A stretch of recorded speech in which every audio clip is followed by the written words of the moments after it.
حضرت ابراہیم کی سیرت کا ایک اور شاندار پہلو، آپ نے ایک بار ایک بڑا کمال کا منظر دیکھا کہ ایک بندے کو سمندر میں اس کی ہلاکت ہو گئی، سمندر میں وہ ڈوب کے مر گیا، مچھلیوں نے کھایا اس کی باڈی کو، تھوڑی دیر بعد اس کی لاش سمندر کے کنارے پہ آئی،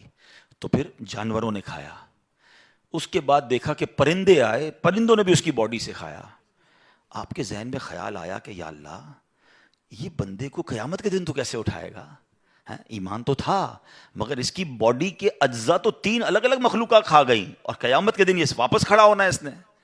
تو سبحان اللہ، آپ نے اللہ سے کہا وَإِذْ قَالَ إِبْرَاهِيمُ، پھر یہ دیکھیں حضرت ابراہیم کا یہ واقعہ بھی قرآن میں موجود، 3 پارے میں سورہ بقرہ۔ آپ کہتے ہیں وَإِذْ قَالَ إِبْرَاهِيمُ رَبِّ أَرِنِي كَيْفَ تُحْيِي الْمَوْتَى، اے اللہ، حضرت ابراہیم نے عرض کی کہ اے میرے رب مجھے دکھا دے تو مردے کیسے زندہ کرے گا۔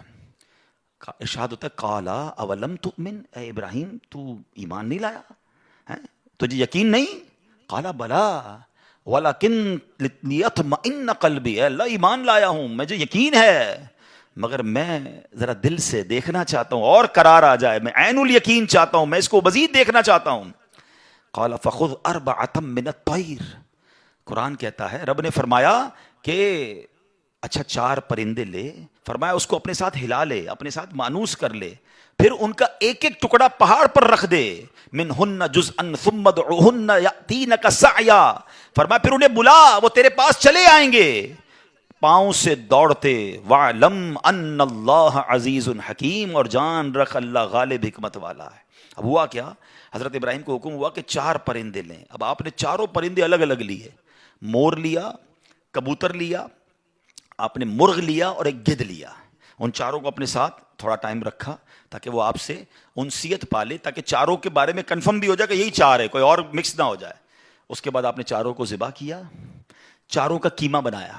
اور چاروں کا قیمہ مکس کر دیا، چاروں کا الگ الگ نہیں، چاروں کا ٹوٹل مکس کر دیا، اور اس کے چھوٹے چھوٹے پیس سمجھ لیں 4 پہاڑ پر رکھ دیے، الگ الگ پہاڑوں پر، اور چاروں کی جو چہرے تھے یعنی ان کی کھوپڑیاں تھیں وہ اپنے پاس رکھی، اس کا قیمہ نہیں بنایا،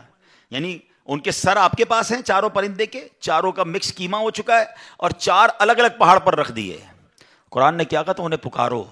اب یہ بھی ذرا میں آگے آ کے بتاؤں گا اس ایک خوبصورت آیت کے اس جز سے کیا سیکھنے کو مل رہا ہے۔ قرآن نے کیا کہا کہ انہیں پکارو، تو آپ نے کہا یا ایھا الدیک، اے مرغ، یا ایتھا الحمامہ، اے کبوتر، یا ایھا النسر، اے گدھ، یا ایھا الطاؤس، اے مور۔ آپ کی پکار پر وہ چاروں پرندے جو ہیں ان کا قیمہ اب آسمان پر اڑنا شروع ہوا ہے۔ فکشن، گرافکس، آج کل اینیمیشن کا دور ہے، کمپیوٹر پر جناب لوگ بہت ساری چیزیں بنا لیتے ہیں۔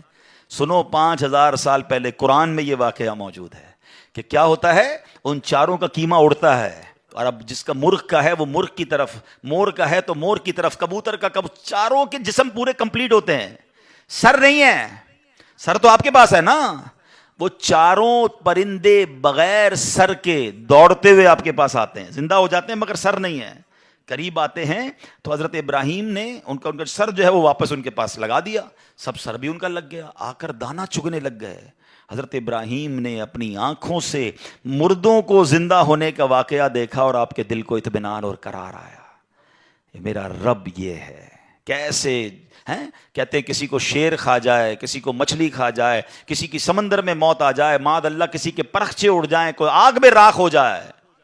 میرا رب چاہے تو سب کو دوبارہ جسم، ان کی تمام باڈی کو پھر کریٹ کرے گا اور وہ قیامت کے دن جمع ہوں گے۔ حضرت ابراہیم نے یہ اپنی آنکھوں سے دیکھا، اور یہ واقعہ بھی قرآن میں موجود۔ یہاں کیا سیکھنے کو ملا؟ پہلی بات، میرے رب کی قدرت کیسی ہے، ان اللہ علی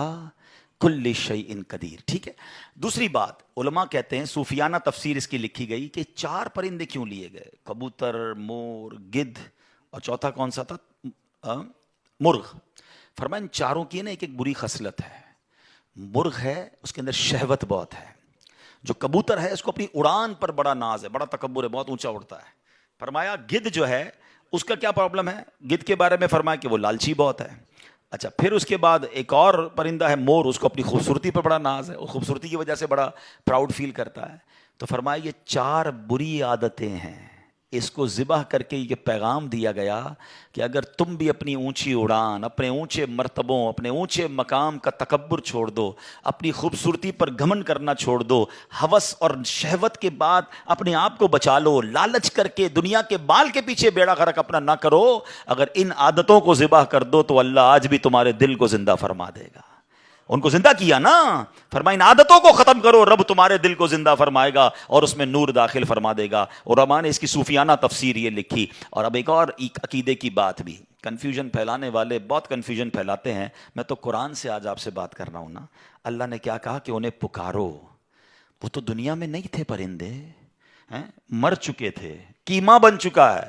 کیما بنے ہوئے پرندوں کو رب کہہ رہا ہے پکارو۔ حضرت ابراہیم نے کیسے پکارا، یا ایھا الدیک،